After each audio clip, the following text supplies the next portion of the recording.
Welcome back to Ozark Garage. Today we're going to upgrade our DR-Z 400 by replacing the stock metal tank with this larger Clarke unit.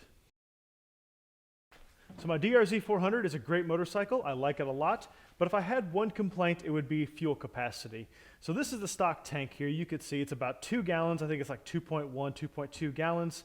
When you're using the bike as a commuter bike, this drains pretty quickly. You end up having to fill it every couple days, which is kind of annoying.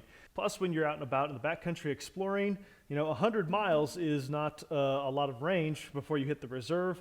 Really, about 120 miles before you're empty. So, you can't be more than, say, 60 miles from a gas station. This is 3.9 gallons, so this almost doubles the amount of capacity, and you could see why. It's a much larger tank. It's got a lot more molded in shape, so it's got a lot more space utilization, if you will, on the bike, plus it's a lot taller. For the record, there are other ways of carrying fuel, like this externally mounted MSR bottle here, that comes with the risk of being able to fall off and get lost. In addition, when I bought the motorcycle, it had sat for a while, so I cleaned out a bunch of rust in the tank. If you haven't seen that video, I'll put a link in the upper right-hand corner. But even still, with clean all the rust out of it, it's starting to rust again. And rust in the tank always makes me a little nervous because that can clog up jets in the carburetor, clog up the Petcock. And then the locking fuel cap also is starting to see a bunch of the rust and getting a little crunchy, so it's a little harder to open and close than it used to be. And I've tried a bunch of different things to lubricate it, but fuel vapor inside always destroys whatever lubrication you put in there. Clarke doesn't have a locking cap, it's just got a regular screw-on cap, so I can eliminate the rusty locking cap also. For the Clarke tank here, I have chosen what's called the natural color. So this is natural HDPE. This is very contentious among a lot of people, so it's a love it or hate it thing. A lot of people like it, like me, because you can see the fuel level all the time, but a lot of people hate it because these start to yellow over time and this color doesn't really match anything on the bike. It's definitely an adventure bike look. I think it's kind of cool, and I think it's really cool to be able to see what your fuel level is because there's no gas gauge on this bike. So what I want to do today is walk you through the steps of installing this tank according to the Clarke instructions, starting with removing the stock fuel tank. All right, so the first step to remove the tank is to drain the fuel, or as much of the fuel out of it as you possibly can. Working in a well-ventilated area here. It's a warm-ish day, so I don't have the shop heater running, no sources of ignition, and I can open the door if I need to ventilate it out. So what I'm going to do is I'm going to take the fuel hose off of here, hook up another piece of fuel hose down into a fuel jug, and we'll get this fuel tank drained out and ready to remove. All right, so one thing worth mentioning is this is not a stock DR-Z Petcock.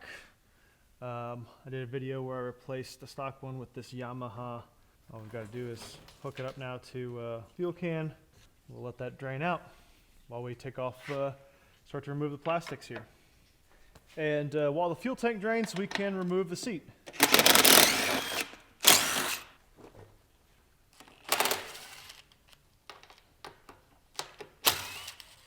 The Clarke's tank does require reusing these sleeves, so be sure you don't lose them. But it has its own new mounts in the tank. So.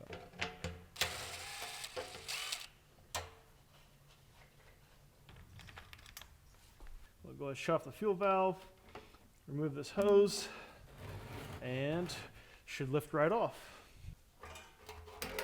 Like that.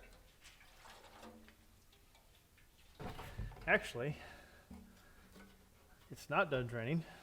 I didn't have it on reserve. So, we'll go ahead and let it finish draining.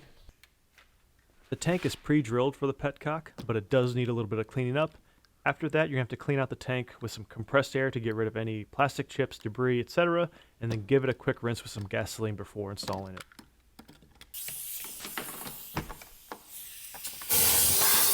I don't know how well any of that showed up on camera, but there's definitely a lot of debris coming out of this tank with the compressed air, so don't skip this step.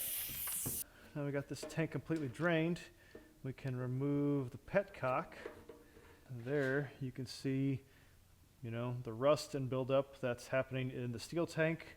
So I'm going to clean this off a little bit here, some compressed air and some brake cleaner, and put it in the new tank. So that's a lot better. Now the stock spacer on the tank here you don't need. So it says don't use that. But you want to keep the rubber O-ring, the Clarke's gasket, and you're going to use the included screws to attach it to the Clarke's tank.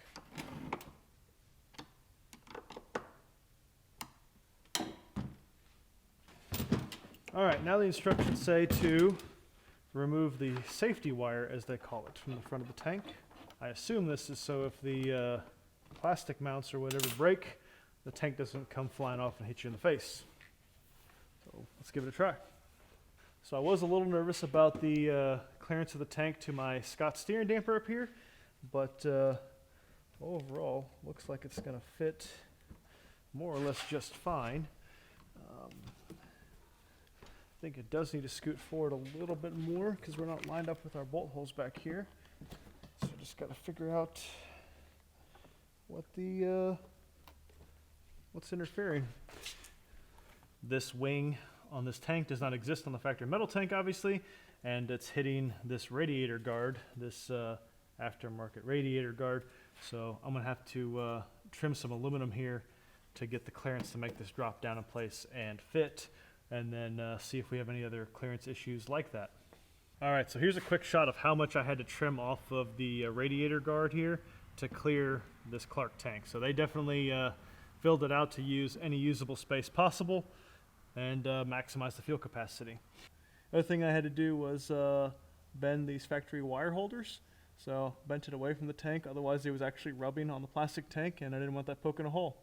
I could snake this all the way around and hook it to the Petcock here, or I could remove this 90 elbow here and put a straight fitting here and then just have a short run, and that way I wouldn't have a little P-trap going on here. Let's get this swapped around to the other side. All right, little Permatex high temperature, which will withstand gasoline and other fuels. Looking over in the parts drawer, actually found a really small compact 5/16 to 1/8 NPT hose barb. Probably came with a inline fuel pump or something, but that'll work nicely for this short run of fuel line where we've got to put it. There we go. Now it's time to fully install the tank.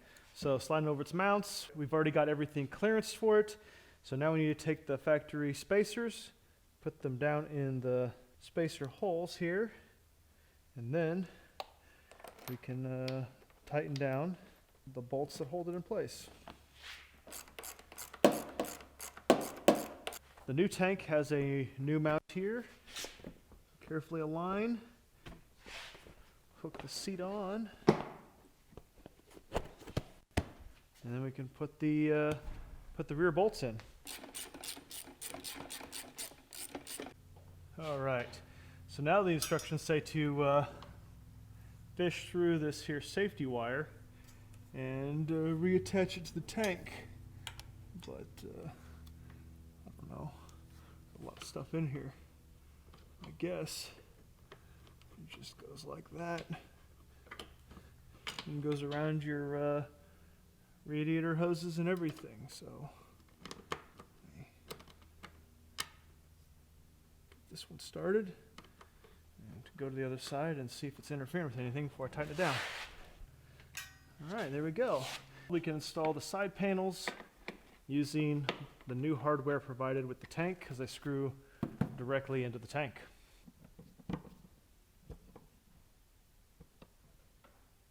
All right, so here's the tank fully installed, and I've put 2 gallons of gasoline in it, and you could see the line clearly, which is once again one of the reasons I chose the natural HDPE.